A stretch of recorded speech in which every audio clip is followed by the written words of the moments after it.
सत्संगत्वे निस्संगत्वं निस्संगत्वे निर्मोहत्वं निर्मोहत्वे निश्चलतत्वं निश्चलतत्वे जीवन्मुक्तिः पुनरपि जननं पुनरपि मरणं पुनरपि जननी जठरे शयनम् इह संसारे बहुदुस्तारे कृपया पारे पाहि मुरा। तत्सृष्ट्वा तदेवानुप्राविशत जीव रूपेण प्रविशति। कल हमने देखा कारिका का अर्थ देखा कि जीव के रूप में वो सर्व प्राणियों में प्रवेश करते। तो जीव किसको कहते हैं? तो शंकराचार्य जी कहते हैं बाह्यान आध्यात्मिकानां भावानां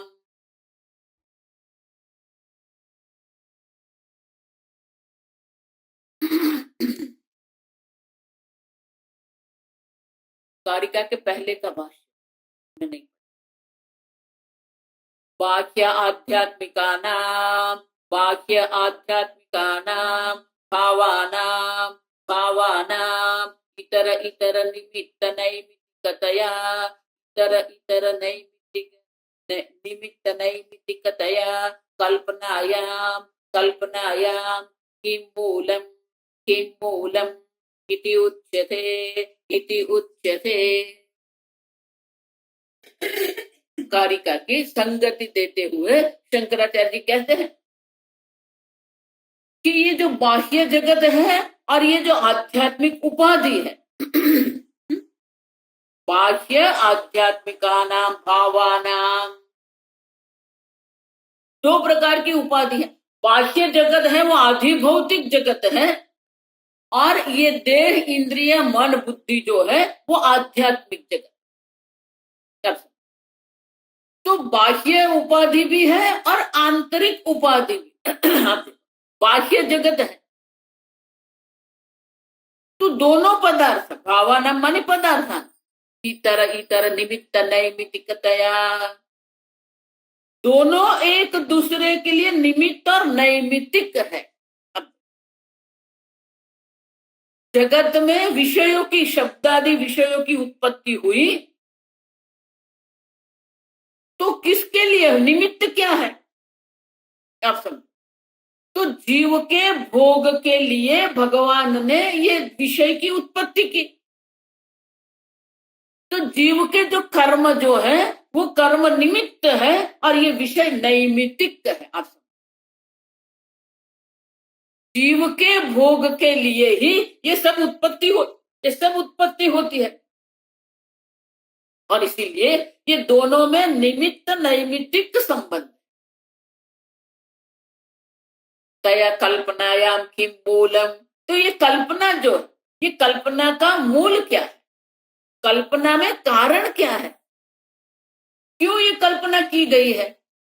अच्छा ये जीव है ये भोगता है ये उनका भोग का साधन है और ये भोग्य पदार्थ है। जीव भोगता है वो आध्यात्मिक आप समझो। जीव को भोग के लिए जो स्थूल सूक्ष्म शरीर जो है जो भोगायतन भोग साधन है उनकी भी उत्पत्ति हुई उनकी भी कल्पना की गई है। और बाह्य पदार्थ आदि भौतिक जगत के जो बाह्य पदार्थ है उनकी भी कल्पना की गई है।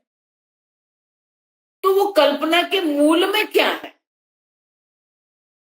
तो उसका उत्तर देते हुए कहते हैं जीवम कल्पयते पूर्वम। तो शंकराचार्य जी जीव क्या है उनकी व्याख्या करते देखो जीव किसको कहते हेतु फलात्मकम जीवम। अब तो जीव किसको कहेंगे हेतु फलात्मकत्वम कर्तृत्वादि अध्यास अधिष्ठान सन्न हेतु। हेतु कौन है ये कर्तृत्व अध्यास अधिष्ठान कर्तृत्व है वो कर्तृत्व का जीव ने अपने ऊपर आत्मा ने अपने ऊपर अध्यारोप करके रखा है। कर्तृत्व का अध्यास है और आत्मा अधिष्ठान है। आप समझो, कर्तृत्व अध्यास अधिष्ठान सन। आप समझो,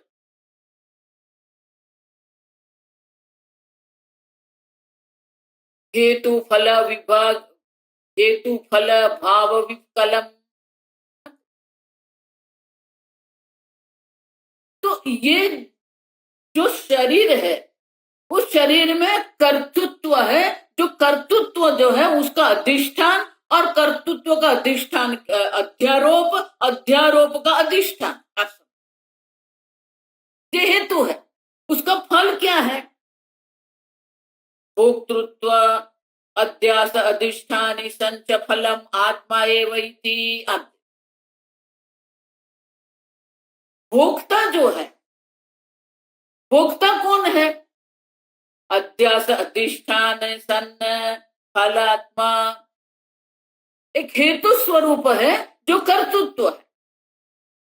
कर्तृत्व है, कर्तृत्व के कारण कर्म करते हैं, और कर्म का फल जो है वो हमें मिलता है। अब समझो,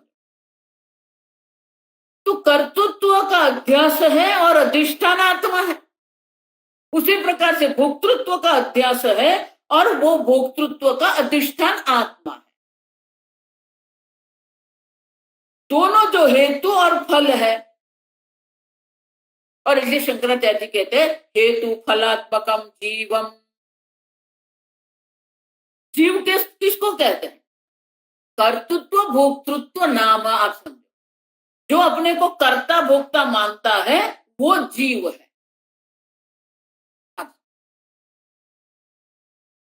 तो बोले ये जीव का लक्षण क्या है? ये तो हेतु फल कह दिया आपने, लेकिन वो अभिव्यक्त कैसे होता है? जीव जो है वो कर्म का कर्तृत्व, जो कर्म का कर्तृत्व जो हेतु जीव में है, और कर्म फल का भोक्तृत्व जो फल जो जीव में है, वो कैसे अभिव्यक्त होता है? आप समझो, तो शंकराचार्य जी आगे कहते हैं अहम करोमि। कर्तृत्व के कारण वो क्या कहेगा? अहम करोमि, मैं ये सब कर्म करता हूं। उतना ही नहीं, ममा सुख दुख थी, वो कर्म के कारण ये मेरे ही सुख दुख है। मैं कर्म करता हूं, मेरे कर्म फल के रूप में मेरे ये सुख दुख है। इति एवं लक्षणम जीवम। अब तो ये जीव का लक्षण है। अब समझो, देखो वही भगवान गीता में कहते हैं। अब समझो, अहंकार विमूढ़ात्मा कर्ता हमिति मन्यते। अब समझो, अहंकार, अहम करोमि इति अहंकार है, तो कर्म का अपने ऊपर अध्यारोप करके रखा है, वो कर्तृत्व बन गया। और भोक्तृत्व का अध्यारोप करके कहता है मुझे, मैं ये कर्म फल भोग रहा हूं, उपभोग कर रहा हूं। ये कर्म फल के कारण मैं दुखी हूं, ये कर्म फल के कारण मैं सुखी हूं। तो ये मेरे सुख दुख है। तो आप कह रहे हो कि आत्मा पर ये अध्यास है, कर्तृत्व का अध्यास है और आत्मा अधिष्ठान है, भोक्तृत्व का अध्यास है और आत्मा अधिष्ठान है। तो अगर कर्तृत्व भोक्तृत्व अध्यास है, जो जीव है, तो अधिष्ठान आत्मा क्या है? अगर आत्मा के ऊपर यह अध्यारोप करके रखा है, तो उसके लिए क्या कहते हैं? अन एव लक्षणम एव शुद्ध है, तत्फिर हेतु फल भाव विकलम। जिसके अंदर न हेतु मानी कर्तृत्व है, जिसके अंदर फल मानी कि भोक्तृत्व भी नहीं, आत्मा अकर्ता अभोक्ता है। और इसलिए हेतु फल विकलम मानी कि जिसके अंदर ये हेतु फल है ही नहीं। माने क्या हो गया? अनेव लक्षणम एवं लक्षणम जीव, माने कि जिसका ये लक्षण है, कर्तृत्व भोक्तृत्व हेतु फलात्मक जिसका लक्षण है, उसे जीव कहते हैं। तो आत्मा किसको कहते हैं? अन एव लक्षणम, जिसके इस प्रकार के लक्षण नहीं है। और वो आत्मा क्या है? शुद्ध है। अब समझ? एवं लक्षण एव शुद्धे आत्मनि, इस संधि के कारण ए जो है ना वो अ हो गया है। एवं लक्षण एव शुद्ध आत्मनि, ये सप्तमी विभक्ति। तो हेतु फल रहित जो शुद्ध आत्मा जो है, परिशुद्ध आत्मा रूपम, तो जीव की आपने कल्पना करके रखी है, तो कल्पना का अधिष्ठान होना चाहिए। और इसलिए क्या कहते हैं? जीव कल्पना अधिष्ठानम आत्मरूपम दर्शयति। शंकराचार्य जी दर्शाते हैं कि ये जो अध्यास किया गया है, अध्यारोप किया गया है, वो अध्यारोप का जो अधिष्ठान जो है वो इस लक्षण वाला नहीं है, वो शुद्ध परमात्मा है। तो बोले अगर आत्मा ये शुद्ध परमात्मा स्वरूप जो आत्मा है, तो फिर ये अध्यारोप कैसे हुआ? आरोपस्य अधिष्ठान अपेक्षा अस्ति तत्र दृष्टान्तमाह। किसी भी प्रकार का अध्यास, किसी भी प्रकार का जो आरोप होता है, वो अध्यारोप या आरोप के लिए अधिष्ठान आवश्यक, और इसीलिए उसको क्या कहते हैं? अधिष्ठान अनन्यत्वम। आप समझो, कोई भी कल्पना जो है अधिष्ठान रहित नहीं होती। आपको मृगजल का दर्शन होता है, तो मृगजल का अधिष्ठान है शुष्क रेती या शुष्क जो गर्म रास्ता जो है, वो मार्ग जो है वो अधिष्ठान है। किसी भी कल्पना जो है कभी निरधिष्ठान नहीं होती।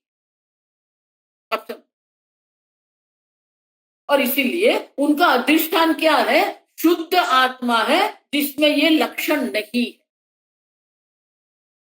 तो बोले उसमें ये लक्षण नहीं है, तो वो लक्षण उसमें दिखेंगे कैसे?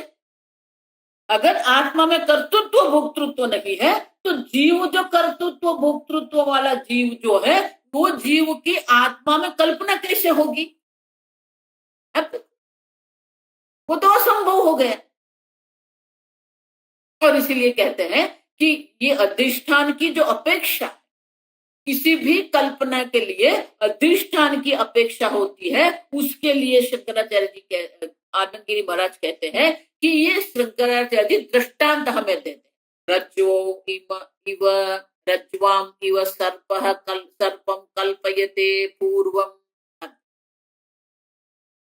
रज्ज्वाम, रज्जु में, इव जिस प्रकार से रज्जु में सर्प की कल्पना होती है पहले, उसी प्रकार से पहले ये शुद्ध आत्मा में जीव की कल्पना हो। तसृष्ट्वा तदेवानुप्राविशत। अब ये जीव की कल्पना हुई, तो बोले ये जीव की जो कल्पना की गई है, ये जीव जो है वो आध्यात्मिक जो है, आप समझ, वो जीव के लिए ये बाह्य और आध्यात्मिक जगत की उत्पत्ति हुई। भावान पृथक विधान। अब पहले जीव की कल्पना हुई, माने जीव का अध्यारोप हुआ, और वो जीव जो है उनके लिए अब सब तादर्थेन प्रथम कल्पितस्य भोक्तुः जीवस्य शेषत्वेन। अब जो जीव, जो भोक्ता जीव जो है, उनके लिए ही ये बाह्य आध्यात्मिक भावों की कल्पना की गई है। यद्यपि जीवः सर्वकल्पनायां मूलभूतः हेतुः, सर्व प्रकार की जितने भी प्रकार की कल्पना की गई है, सर्व कल्पना का जो हेतु, मूल हेतु जो है वो तो जीव है। अब तो जब तक आप अपने आप को कर्तृत्व भोक्तृत्व में पड़े रहे, मानते रहेंगे, तब तक आप जो है ये जीव बन के रहेंगे। अब तक जब तक ये कर्तृत्व भोक्तृत्व का अध्यारोप रहेगा, तब तक ये संसार भी रहेगा। अब समझो ठीक से। संसार क्यों है? क्योंकि उनका हेतु जो कर्तृत्व भोक्तृत्व, जो कर्तृत्व उनका हेतु है और भोक्तृत्व उनका फल है। अब देखो, इसीलिए व्यवहार की दृष्टि से भी, अगर कर्म सिद्धांत की दृष्टि से भी देखते हैं, तो किसी और पर किसी भी प्रकार का दोषारोपण करने की आवश्यकता ही नहीं है। अब और तत्व की दृष्टि से भी अगर देखते हैं, तो ये कर्तृत्व भोक्तृत्व लेके आप बैठे हैं, तो आपके लिए संसार बना ही रहेगा। अब अहम करोमि मम सुख दुख, अब देखो, हम ही ये कर्तृत्व भोक्तृत्व पकड़ के बैठे हैं और इसलिए संसार भी बना रहेगा हमारे। और इसलिए कहते हैं तादर्थेन प्रथम कल्पितस्य भोक्तुः जीवस्य, और इसीलिए वो जीव जिसकी प्रथम कल्पना की गई है, वो जो कर्तृत्व भोक्तृत्व वाला जो जीव जो है, अब तो उसके लिए ही ये संपूर्ण कल्पना की गई है। जीवम कल्पयते पूर्वम जो कहा गया है, ततः, ततः माने उनके बाद, उसके बाद माने कि तादर्थ है, ततः का अर्थ क्या करना है, तादर्थेन। और इसीलिए भाष्यकार भाष्य, तो जिस प्रकार से रज्जु में सर्प की कल्पना पहले होती है, फिर ये सर्प से भय भी होगा, हृदय की धड़कन भी बढ़ जाएगी, पसीना भी छूटेगा, सब होगा, आप सब। लेकिन पहले कल्पना क्या है, सर्प की कल्पना की, फिर उसके बाद पूरा संसार। और इसीलिए ततः, ततः का अर्थ क्या है, शंकराचार्य जी दर्शाते हैं, भाष्य पढ़े, ततः, ततः तादर्थेन, तादर्थेन पढ़ा हमने, हाँ, यहां तक। तो तादर्थेन क्रियाकारक फल भेदेन, आप समझो, वो जीव जो कर्ता भोक्ता जो है, वो जीव के लिए कारक फल, क्रिया कारक फल भेदेन, क्रिया है, कारक है, फल है। क्रिया माने कर्म है, वो कर्म निष्पन्न करने के लिए कारक की आवश्यकता हो। सब हम आगे देख के गए, किसी भी क्रिया जो निष्पन्न होती है, वो किस प्रकार से निष्पन्न होती है, कारक के द्वारा ही निष्पन्न होती है। अब गच्छति, गच्छति क्या है, क्रिया है, अब सब। लेकिन गच्छति क्रिया जो है, उनको निष्पन्न करने के लिए किसकी आवश्यकता है, कर्ता की आवश्यकता है। अब पहला कारक क्या है, कर्ता है। रामः गच्छति, अब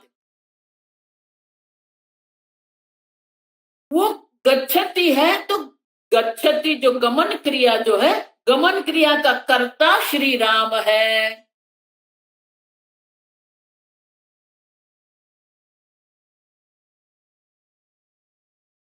वो गमन क्रिया का कर्म क्या है, अब गमन क्रिया जो हो रही है, उनका कर्म क्या है, रामः वनम गच्छति, अब वन में जा रहे, तो कर्म जो विषय है, क्रिया का विषय जो कर्म जो है, वो वन है। अब तीसरा जो कारक है, उसको करण कहते हैं। केन गच्छति, किसके द्वारा, किस साधन के द्वारा वो जा रहे, रथेन गच्छति। अब तो तीसरा कारक क्या हो गया, रथेन गच्छति। तो क्रिया गच्छति है, लेकिन ये सब कारक के द्वारा ही क्रिया संभव होती है। रामः रथेन वनम गच्छति, प्रयोजन क्या, संप्रदान के प्रयोजन क्या है उसका, राम वन में जा रहे हैं, लेकिन उनका प्रयोजन क्या है, क्यों जा रहे हैं, पितृवचन परिपालनाय, अपने पिता के वचन को सत्य सिद्ध करने के लिए राम वन में जा रहे हैं। तो चतुर्थ विभक्ति हो गया, पितृवचन परिपालनाय। कहां से जा रहे हैं? अयोध्यायात। ये पंचमी विभक्ति अपादान, वो कारक है, समझ।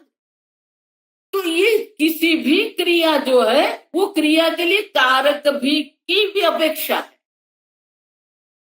तो इसलिए शंकराचार्य जी कहते हैं जो भी क्रिया है उनके कारक है और उनका फल भी है। तो क्रिया कारक फल भेदेन, समझ रहे? ये भेद जीव के लिए ही क्रिया कारक फल भेद के द्वारा क्या किया गया? प्राणादीन नाना विधान भावान पृथक भावान कल्पयते। पहले जीव की कर्तृत्व भोक्तृत्व का अध्यारोप किया गया, वो कल्पित है। जिस प्रकार से रज्जु में सर्प कल्पित है, उसी प्रकार के शुद्ध परमात्मा जो है जिसमें ये कर्तृत्व भोक्तृत्व का लक्षण नहीं है, वो जीव की पहले कल्पना की गई। फिर वही जीव जो है क्रियाकारक फल भेदेन प्राणादीन नाना विधान भावान कल्पयते। फिर वो जीव के लिए ही ये विविध प्रकार के भावों की कल्पना की गई, और वो दो प्रकार के हैं, बाह्यान आध्यात्मिकान चैव।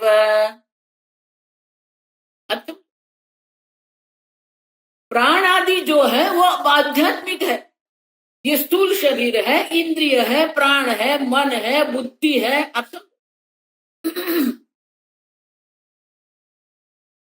और इसीलिए ये सब प्रपंच भी जो है वो प्रकल्पित प्रपंच है। आप सब आध्यात्मिक जिसको कहते हैं, ये प्राण आदि जो है, शरीर है, प्राण है, इंद्रिय है, वो जो है वो आध्यात्मिक है।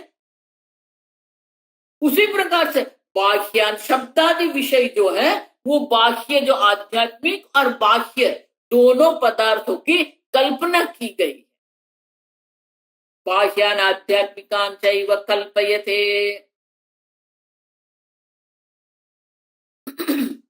तो बोले ये जो कल्पना की गई है जीव की कल्पना है, और जीव के लिए बाह्य और आध्यात्मिक जो है बाह्य पदार्थ भी है, और बाह्य पदार्थ के उपभोग के लिए ये उपाधि आध्यात्मिक उपाधि की भी कल्पना की गई है। अब तो शब्द ग्रहण करना है तो श्रोत्रेंद्रिय की उत्पत्ति होनी पड़ेगी। अब आप मुझे देख रहे हैं, तो आप जो मुझे देख रहे हैं तो देखने के लिए चक्षुरेंद्रिय की उत्पत्ति करनी पड़ेगी। अब तो बोले वो तो ठीक है कि जीव की कल्पना कर दी, और जीव के लिए ये संपूर्ण बाह्य और आध्यात्मिक सर्व विविध प्रकार के पदार्थ की भी कल्पना की गई। लेकिन ये कल्पना का हेतु क्या है? आप इसका अर्थ तो ये हो जाएगा, आप समझो ठीक से। अगर आप कहेंगे कि ये प्रभु कल्पयते, ये भगवान ने ये सब प्रकार की कल्पना की गई है, अगर आप ऐसा कहेंगे तो बहुत बड़ी गड़बड़ हो जाए। सर्व संप्रदाय जो है वही सोचते हैं भगवान ने ये जगत बनाया। समझो ठीक से, हम भी कहते हैं कि ये जगत भगवान ने बनाया। समझो, लेकिन क्या भगवान ने अपनी इच्छा से, अपने संकल्प से ये जगत बनाया? अगर ईश्वर ने अपनी इच्छा से ये सब बनाया है तो आपका ईश्वर जो है वो पक्षपाती बन जाए। उतना ही नहीं, क्यों पक्षपाती? किसी को राजमहल में जन्म देते हैं, किसी को दरिद्र परिवार में जन्म देते हैं, किसी को जंगल में जन्म देते हैं। तो अगर ईश्वर अपनी इच्छा से ये सब कर रहे हैं तो ईश्वर पक्षपाती है। किसी जीव को राज वैभव दे दिया, किसी जीव को दरिद्रता दे दी, किसी जीव को कोई साधन नहीं है, जंगल में छोड़ दिया, तो इन्हें पक्षपात हो गया। उतना ही नहीं, हम देखते हैं जगत कि वो बालक है, बाल्यावस्था में ही ऐसा एक कोई रोग उनको लग जाता है कि वो जीवन भर दुखी रहता है। तो ये तो क्रूरता हो गई। किसी को दरिद्र बनाना, किसी को रोगिष्ठ बनाना, किसी को विकलांग बनाना। हम देखते हैं जगत में बहुत सारे लोग हैं जो दरिद्र है, जो विकलांग है। तो अगर भगवान ऐसे लोग बनाते हैं, ऐसी परिस्थिति बनाते हैं, तो आपका भगवान क्रूर हो गया। आप सब भगवान वैषम्य नैगुण्य, संस्कृत में वैषम्य मानिए पक्षपात करते हैं, विषमता है। नैगुण्य मानी कि ये क्रूरता है ईश्वर।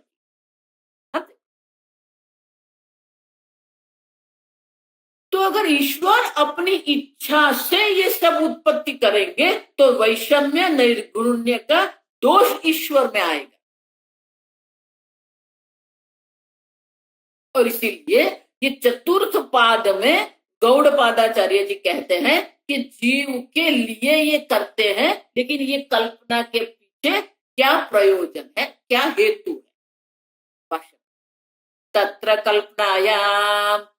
कल्पनायाम को हेतुः इति उच्यते। तो ये कल्पना के पीछे हेतु क्या है? जीव है, कर्तृत्व भोक्तृत्व है, फल हेतु सब है, बाह्य आध्यात्मिक भी है, लेकिन मूल हेतु क्या है उनका? अगर अपनी इच्छा से ईश्वर कर रहे हैं तो उसमें वैषम्य नैगुण्य का दोष लेंगे।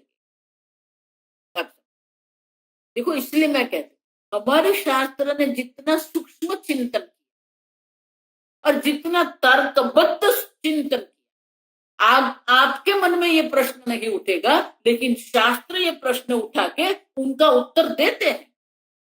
अगर ईश्वर अपनी इच्छा से सब करेंगे तो ईश्वर में ये दो प्रकार के दोष आते हैं, वैषम्य नैगुण्य हो जाए।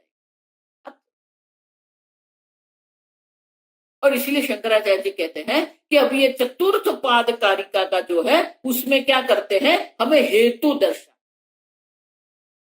कल्पितः विशिष्ट रूपेण इति शेषः। ये जितना भी कल्पित जो है, जो विशेष रूप में हमें दिख रहे हैं, उनका हेतु क्या है? बस यह असौ स्वयं कल्पितः जीवः, यह असौ स्वयं कल्पितः जीवः सर्वकल्पनायाम अधिकृतः सह यथा विद्यः यादृशी विद्या विज्ञानम् अस्य इति, यादृशी विद्या विज्ञानम् अस्य इति। यथा विद्यः तथाविद एव स्मृतिः तस्य इति तथा स्मृतिः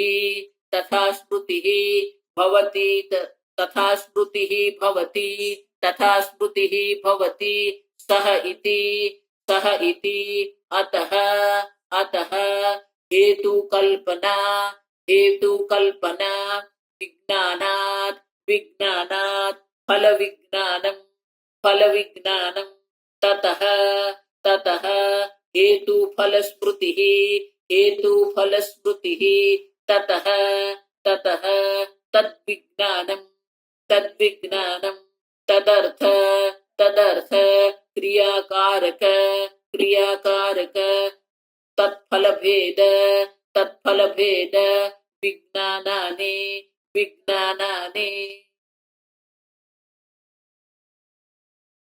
कारिका का चतुर्थ पाद क्या है? यथा विद्यः तथा स्मृति।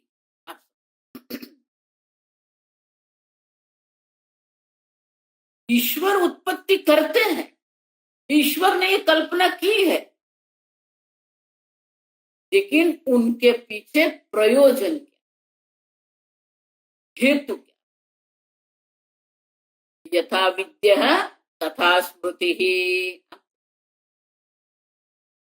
गीता में से भगवान कहते हैं मैं अपनी इच्छा से कुछ नहीं कर रहा, यम भावम स्मरण मुक्त, जिस भाव से वो करेंगे वो भाव की मैं प्राप्ति उनको करवाता।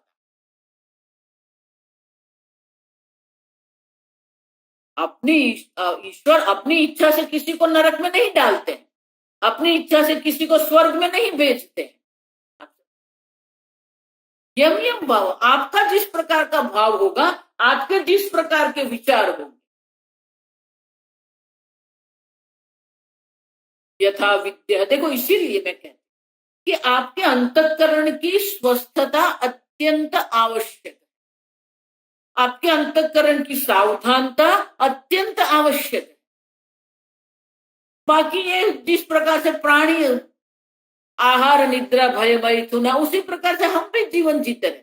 जिस प्रकार के प्राणियों का जीवन है उसी प्रकार का हमारा जीवन। अगर हम हमारी बुद्धि का ही उपयोग नहीं कर रहे हैं तो हम तो प्राणी से भी गए। प्राणी भी अब बुद्धि का प्रयोग करते, बिल्कुल विचारहीन जो जगत है, विचारहीन जो जीवन है, वो तो प्राणी का जीवन है। बिल्कुल आवेशात्मक जीवन जीते।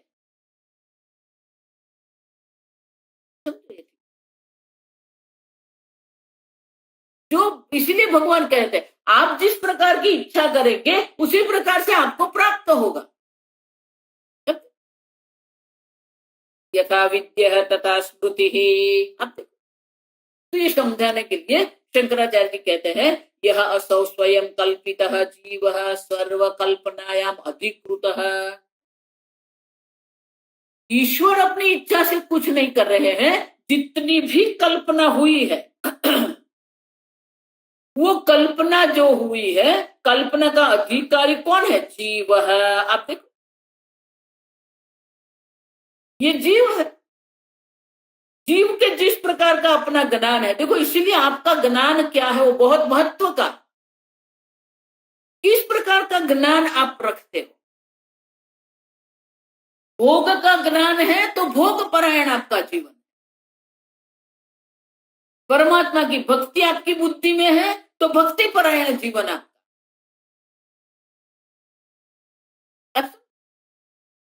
यथा विद्या मानी कि किस प्रकार का ज्ञान है आपका, उसी प्रकार के कर्म आप करेंगे। कर्म के लिए ये सिद्धांत है, आप समझो। ये वेदांत की परंपरा में बहुत सारे वाक्य जो है वो शास्त्र में नहीं है, ये परंपरा से। तो कर्म क्या है आप देखो, तीन ही शब्द में कर्म का वर्णन हम करते हैं। जानाति इच्छति कर्म करोति। हम जानाति इच्छति कर्म करो। पहले आपको ज्ञान होता है, वो ज्ञान के आधार पर आप इच्छा करते हो, वो इच्छा के कारण आप कर्म करते हो।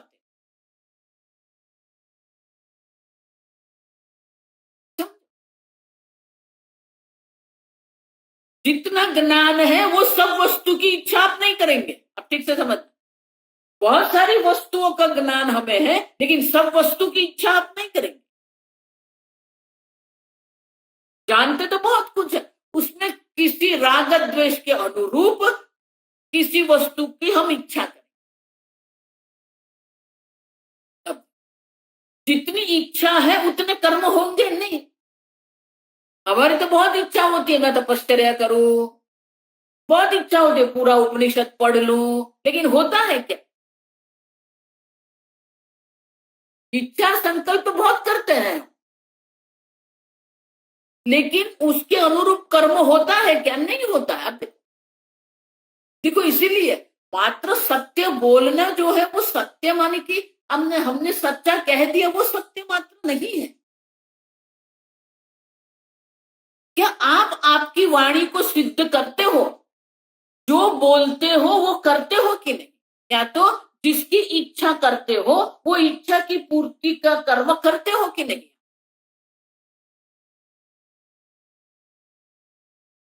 देखो इसीलिए मुझे कोई निंदा की इच्छा नहीं है, लेकिन लोग ऐसा मानते हैं रुद्राक्ष धारण कर लिया, आश्रम में रहने लगे, केसरी वस्त्र धारण कर लिया, सन्यासी बन गए। ये साधु जीवन नहीं है। साधु माने क्या? आप जो बोलते हो वो करके दिखाओ तो वो साधुता है। बोलते क्या है, करते क्या है, अब ये तो संसारी जीवन है। हिंदी में क्या बोलते हैं? अभी बोला अभी फोक, जाओ समझो।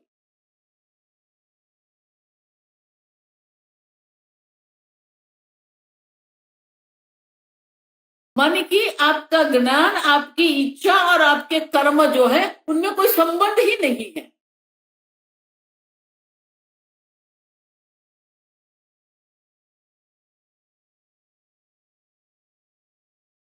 ये हमारा व्यक्तित्व बनना।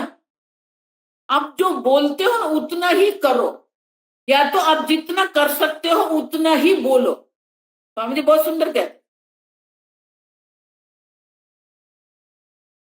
ये अमेरिका में आश्रम बनाया, फिर कोयम्बतूर में आश्रम बनाया, गुरुकुल जो बनाया। तो गुरुकुल जो बनाना होता है वैसे कोई सामान्य बात नहीं होती है, बहुत कुछ होता है। गुरुकुल मानी एक बड़ी व्यवस्था है जहां ब्रह्मचारी रहकर शास्त्र अध्ययन कर सकते हैं। तो इस व्यवस्था के लिए बहुत सारे लोगों की हमें आवश्यकता है, मात्र धन की आवश्यकता नहीं है, उनके लिए बहुत सारे लोगों की भी आवश्यकता रहती है। तो जब ये आयोजन हुआ और स्वामी जी सबको जब बात कर रहे थे अपने शिष्यों, तो बहुत सारे शिष्य जो है वो उत्साह में आके बोलते थे, हाँ हाँ स्वामी जी मैं कर दूंगा।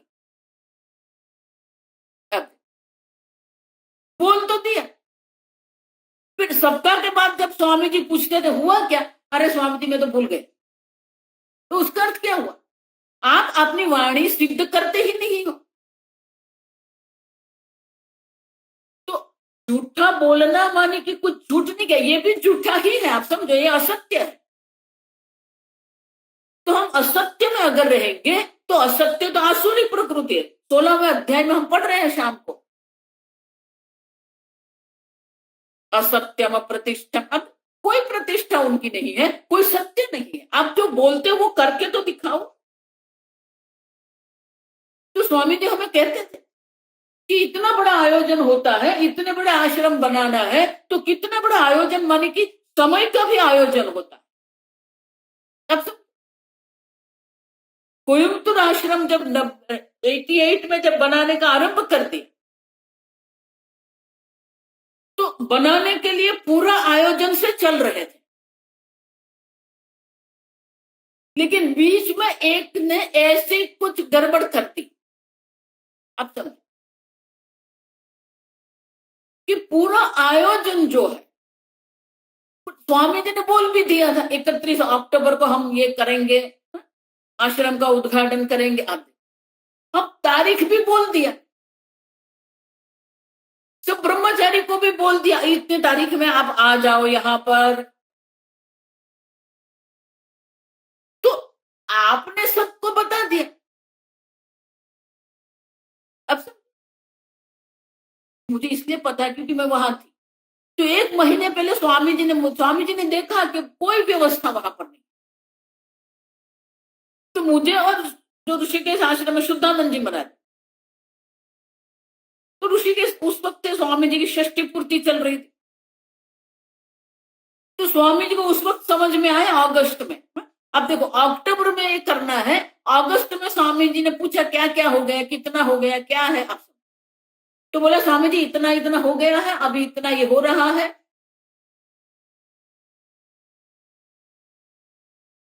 और तब स्वामी जी को समझ में आया कि ये 2 महीने में इतना काम कैसे करेंगे ये लोग। तो तुरंत स्वामी जी ने मुझे बोल दिया जितने जल्दी, उस वक्त ट्रेन में जाने का होता था, तो बोले जितनी जल्दी टिकट मिल जाए आप टिकट लेकर पहुंच जाओ वहां पर। और स्वामी जी को भी सुधानंद जी को बोल दिया आप वहां पहुंच जाओ। अब 150 ब्रह्मचारी आ रहे हैं, तो उनके लिए बेड्स चाहिए, चद्दर चाहिए, बर्तन चाहिए। अब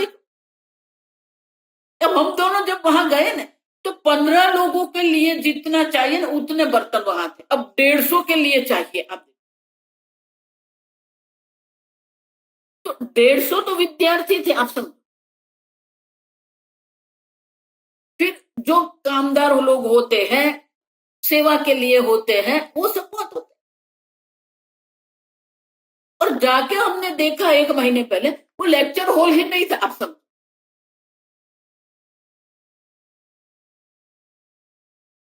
तो अगर आपने कहा है कि स्वामी जी हो जाएगा, तो वो होना चाहिए, वो आपकी वाणी को सत्य सिद्ध करनी पड़ेगी, असत्य हो जाता।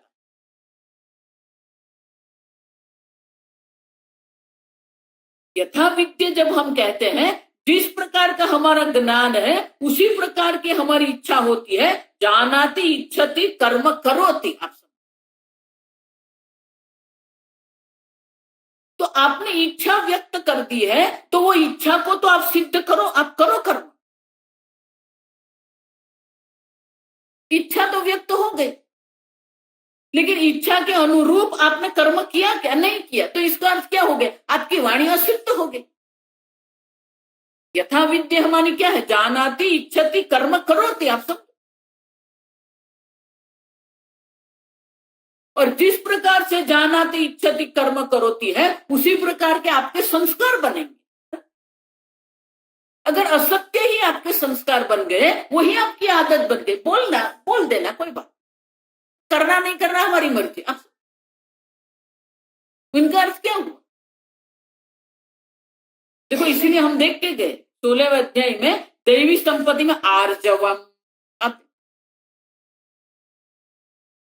आर्जवम मानी कि आपकी बुद्धि का ज्ञान, आपकी मन की इच्छा और आपके कर्मेंद्रिय का कर्म जो है, तीनों में एक समानता होनी चाहिए।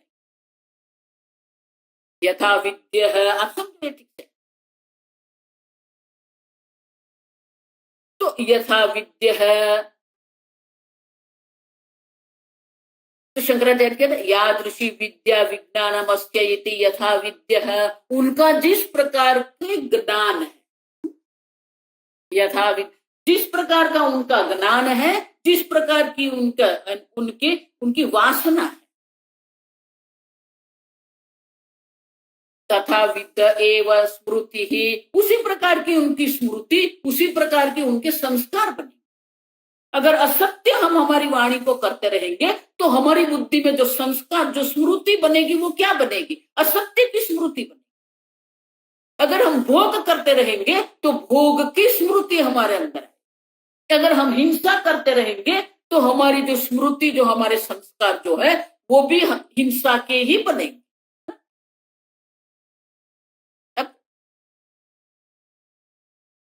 बुढ़िया बाबा तो उससे भी आगे बढ़ के कहते,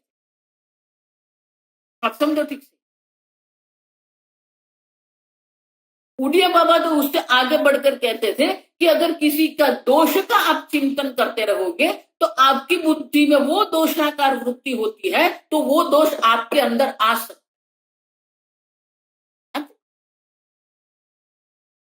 क्योंकि वो दोषाकार वृत्ति आप करते रहते हो, मानी कि आपके मन में वो दोष का संस्कार आप डालते रहते हो, उसका चिंतन करते करते।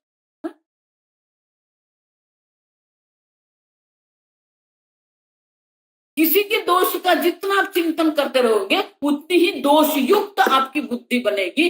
वही दोष के फिर आपकी बुद्धि में संस्कार बनेंगे। क्योंकि जिस प्रकार का आपका चिंतन होगा, उसी प्रकार के संस्कार आपके बनेंगे। इसलिए बूढ़े बाबा हमेशा कहते, अन्येषु दो, देखो भागवत भी यही है, अन्येषु दोष गुण चिंतनम आशु मुक्त, यथा विद्य तथा स्मृति ही। जिस प्रकार का आपका ज्ञान है, जिस प्रकार की आपकी इच्छा है, जिस प्रकार के आपके कर्म है, उसी प्रकार के संस्कार आपकी बुद्धि में पड़ेंगे। अब तक मात्र विचार से कुछ नहीं होता है। विचार तो बहुत बड़े बड़े हम करते हैं, फिर उस पर इच्छा किसकी करेंगे? वो इच्छा में से वो कर्म किस करेंगे? देखो, इसीलिए बात करना एक बात होती है, लेकिन वही जो है उसको कर्म में प्रवृत्त जो करना, वो इतना सरल नहीं है। और इसलिए कहते हैं तथा विद स्मृति ही तस्य इति तथा स्मृति ही भवति। देखो ये जीव का विशेषण, यथा विद्या, जिसका जिस प्रकार की विद्या होती है, तथा स्मृति ही उस प्रकार का वो बने, तो उस प्रकार के उनके संस्कार स्मृति बने।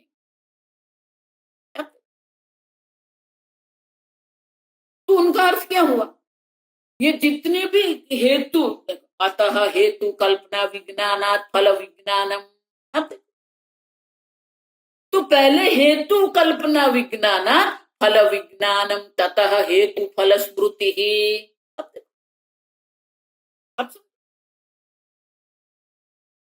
तो जिस प्रकार के हेतु कल्पना, जिस प्रकार के हेतु की कल्पना का ज्ञान है, हेतु कल्पना विज्ञानात्, आप समझो,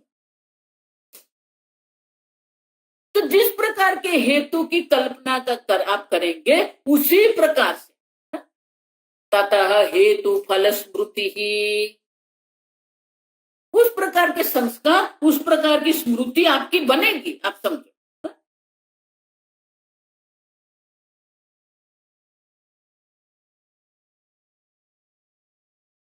ततः तद विज्ञानम तदर्थ क्रियाकारक तत्फल भेद विज्ञानानि इति। ये सब जो मैं बता के गई वही हेतु फल स्मृति बनेंगे।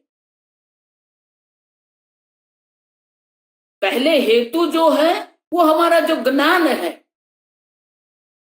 फिर वही हेतु जो है वो हेतु के ज्ञान जो है फल भेद। अब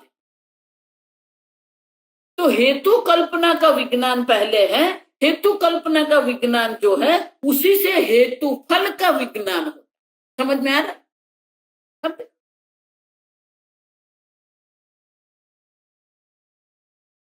ततः हेतु फल स्मृति ही ततः विज्ञानम तदर्थ क्रियाकारक, उसी प्रकार के जिस प्रकार का आपका ज्ञान है उसी प्रकार की आपकी स्मृति बनेगी, जिस प्रकार का आपकी स्मृति ज्ञान है उसी प्रकार से तदर्थ क्रियाकारक तत्फल भेद विज्ञानानि,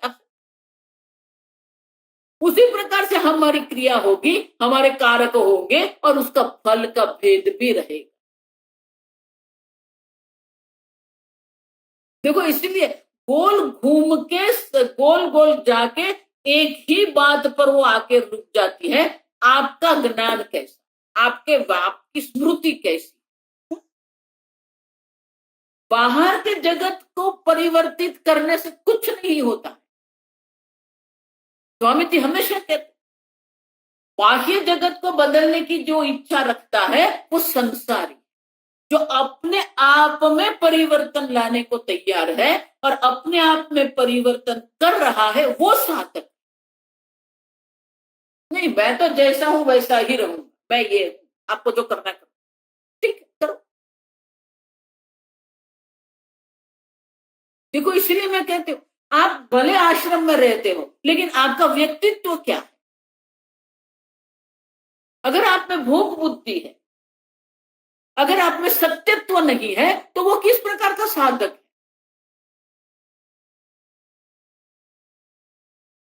आप संकल्प करते हो, आप बोलते हो और आप नहीं करते हो, उसका अर्थ क्या हुआ। अंग्रेजी में स्वामी जी बहुत सुंदर कहते, that means you don't respect your own words. आपको अपने शब्द का ही सम्मान नहीं, आप ही बोलते हो आप नहीं करते हो, इसका अर्थ क्या हुआ, आप अपने शब्दों का सम्मान नहीं करते हो, आपके संकल्प का सम्मान आप स्वयं ही नहीं करते। जब आप ही स्वयं अपने शब्द या अपने संकल्प का सम्मान नहीं करते हैं तो अन्य के पास आप किस प्रकार के सम्मान की अपेक्षा।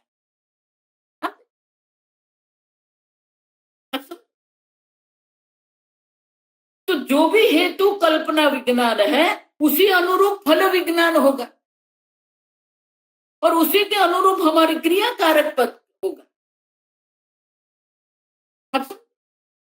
जैसा ज्ञान होगा उसी प्रकार की स्मृति होगी, उसी प्रकार के संस्कार होगा, जिस प्रकार के संस्कार होंगे उसी प्रकार के कर्म होंगे।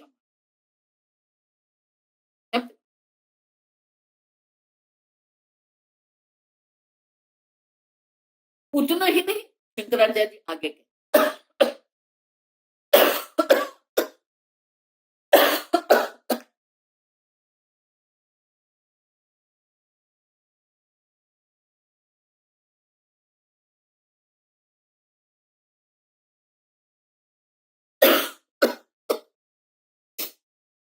तो यहाँ आनंदगिरी महाराज हमें दृष्टांत देते हैं, बहुत सुंदर है। सती अन्नपानादि उपयोगे तृप्त्यादि, अन्नपानादि जो है वो किसके लिए है? उसके कारण ही हमें तृप्ति होती है। अब अन्नपानादि के कारण ही हमें तृप्ति होती, ततः तृप्त्यादिकम फलमिति। तो हमारी तृप्ति के लिए अन्नपानादि जो वो हेतु है, और फल क्या है? तृप्ति है। अब देखो, अब वो जो तृप्ति है, अब समझो, एक बार अन्नपानादि का उपयोग है, तृप्त्यादि भवति। लेकिन अगर अन्नपानादि नहीं है तो तृप्ति नहीं बनेगी। तो तृप्ति के लिए जो हेतु जो है अन्नपानादि है, और अन्नपानादि जो है उनका फल जो है वो तृप्ति है। समझ रहे हो? हेतु फलात्मक। क्योंकि जब तक आप भोजन नहीं करेंगे तब तक तृप्ति की अनुभूति आपको नहीं होती है। और इसलिए कहते हैं अन्य व्यतिरेकेण न्याय भोजनादिकम हेतु इति। तृप्ति जो है वो भोजनादि का हेतु, अब देखो, फल है, और तृप्ति का हेतु क्या है? अन्नपान आदि। तो ये परस्पर क्या हो गया? अन्वय व्यतिरेक है। अन्वय व्यतिरेक करेंगे, जब तक भोजन नहीं करेंगे तब तक तृप्ति नहीं मिलेगी। इति कल्पना विज्ञानम उत्पद्यते। और इसी कारण हमारे मन में कल्पना बनेगी। क्या कल्पना बनेगी? क्या ज्ञान होगा? कि अन्नपान आदि जो है वो हेतु है और उसका फल तृप्ति। ये ज्ञान हमें प्राप्त होता। ततः परे युक्तयोः उभयोपि हेतु फलयोः स्मृति भवति। और उसी की हमारे मन में स्मृति संस्कार बन। पहले हेतु और फल, हेतु का विज्ञान है, फल का विज्ञान है, और हेतु फल के विज्ञान की स्मृति हमारे मन में बन कि भोजन आदि जो है वो हेतु है और तृप्ति जो है वो फल है। और उनके कारण हमारे मन में स्मृति बनती है। तो जब भी अतृप्ति हमारे मन में होती है तो हम क्या करेंगे? भोजन करेंगे, क्योंकि हमारे संस्कार है। ततः अब समझो, फल साधन समान जातीय कर्तव्यता विज्ञानम। और उसके बाद क्या होगा? ततः उसके बाद फल साधन समान जातीय, फल और साधन, भोजन जो है वो साधन है, फल जो है वो तृप्ति है। वो दोनों समान जाती, माने कि उनकी कर्तव्यता विज्ञानम। अगर तृप्ति मुझे प्राप्त करनी है तो मुझे भोजन करना चाहिए, ये कर्तव्यता विज्ञान है। ततश्च अभिलषित तृप्त्यादि फलार्थत्वेन पाकादि क्रिया। अब जब मुझे तृप्ति प्राप्त करनी है और उनका हेतु भोजन है, तो वो भोजन क्या करना? क्रियाकारक फल, वो भोजन बनाना पड़ेगा मुझे। भोजन प्राप्त करना पड़ेगा। तो पहले हेतु विज्ञान और फल विज्ञान है। हेतु फल विज्ञान होने के बाद जब हमें तृप्ति प्राप्त करनी है तो क्या करना पड़ेगा? पाकादि क्रिया, भोजन बनाना है। क्योंकि हम जानते हैं, ये संबंध जानते हैं, हेतु फल का संबंध हमें ज्ञान है। अब वो जो भोजन हमारे पकाना है, अब हेतु फलयोः त्वेन पाकादि क्रिया तत्कारकम। भोजन पकाना है तो उसके लिए क्या करना पड़ेगा? उनके कारक की अपेक्षा होगी। भोजन जो है, भोजन क्रिया के लिए कारक की अपेक्षा रहे। कारक क्या रहेगा? तंडुलादि, सब्जी भी चाहिए। तंडुल मनी चावल, चावल है, दाल है, सब्जी है, मसाला है। अब तत्फल निष्पन्नत्वाद, उसी से फल की निष्पत्ति होगी, उसी से भोजन बनेगा। अब विशेषादि विज्ञानानि, और इसलिए शंकराचार्य जी क्या कहते हैं, तदर्थ क्रिया कारकत्व फल भेद विज्ञानानि। अब तो हेतु विज्ञान पहले है, फिर फल विज्ञान है, और हेतु को निष्पन्न करने के लिए क्रिया कारक, तो उसका भी हमें ज्ञान होना चाहिए। भोजन बनाना है तो भोजन कैसे बनाना है, भोजन के लिए सामग्री क्या है, उसका भी हमें क्या होना चाहिए, ज्ञान होना चाहिए। और इसलिए शंकराचार्य जी कहते हैं कि हेतु भी कल्पना है, उसके फल की कल्पना है, और उसके आधार पर क्रिया की भी कल्पना। तो जीव मात्र की कल्पना ही है यहां, समझो आप। जीव के कर्तृत्व भोक्तृत्व के लिए बाह्य और आध्यात्मिक जगत की उत्पत्ति होती है, और वो जो बाह्य आध्यात्मिक जगत की उत्पत्ति है वो ईश्वर अपनी इच्छा से नहीं करते हैं। यथा विद्या यथा स्मृति ही। अब जिस प्रकार के जीव का विज्ञान है, जिस प्रकार के जीव के कर्म है, उनके वासना है, उसी प्रकार के ये जगत, उसी प्रकार की उपाधि आपको प्राप्त हो। माने ईश्वर अपनी इच्छा से आपको कुछ नहीं दे रहे हैं, आपके जो कर्म है, आपकी जो वासना है, आपका जिस प्रकार का विज्ञान है, उस प्रकार की प्राप्ति आपके जीवन में होती है। प्रारब्ध कर्म देने वाला ईश्वर है, लेकिन किस प्रकार का प्रारब्ध होगा उसका निश्चय आपका ज्ञान, आपका कर्म, आपका वासना। यथा विद्या तथा स्मृति, उसी प्रकार की वासना बनेगी, जिस प्रकार की वासना बनेगी उस प्रकार की क्रिया आप। और इसीलिए कहते हैं कि ये सब कल्पना होती है। जीवम कल्पयते पूर्वम। अब तो आगे शंकराचार्य जी दर्शाते हैं, ओम असतो मा सद्गमय तमसो मा ज्योतिर्गमय मृत्योर्मा अमृतंगमय। ओम पूर्णमद पूर्णमिदं पूर्णमुदच्यते पूर्णस्य पूर्णमादाय पूर्णमेवावशिष्यते।